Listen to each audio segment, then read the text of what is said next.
Is there anything we've left unsaid that we should talk about before we finish?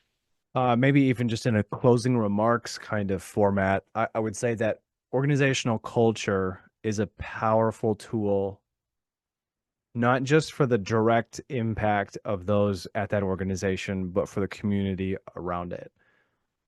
I live in the Midwest, lots of small town in our area. You can drive 15 minutes in any direction, and you're going to find another small town of 15 to 30,000 people. And these are small communities, and most employers in those communities have an enormous effect on that community's well-being. And that being said, it is a high responsibility for that community that these cultures be positive, that they be welcoming, that they be encouraging in a sense that they need to be progress minded, not progress for progress sake, but progress for the community's sake. And being engaged as a culture in your community is going to have a trickle down domino effect that you don't even understand the benefit of when you're doing it.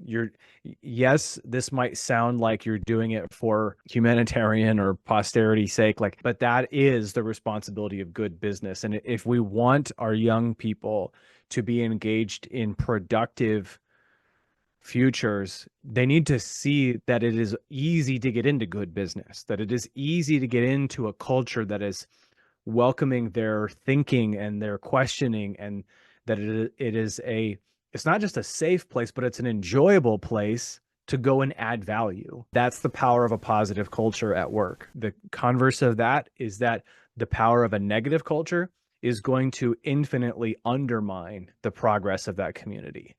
And it doesn't take much to go to small communities and see what that looks like as well. I tell people that leadership, leaders, especially CEOs, if there's not a huge leadership team, if it's just a big CEO personality, those corporations, those companies take on the personality of the top dog. And communities do the same thing with companies. The biggest employer in a community will, in a lot of ways, determine the culture of that community. And so it's not just for the benefit of the bottom dollar, but it is for the benefit of the community that cultures need to be positive. Jonathan, thank you so much for your time. I loved it. We definitely are aligned on so many things. Let's connect on LinkedIn. Thank you very much. Have a good night, and we'll stay in touch. Awesome. Thank you so much, Tim. Okay, bye bye. All right, bye.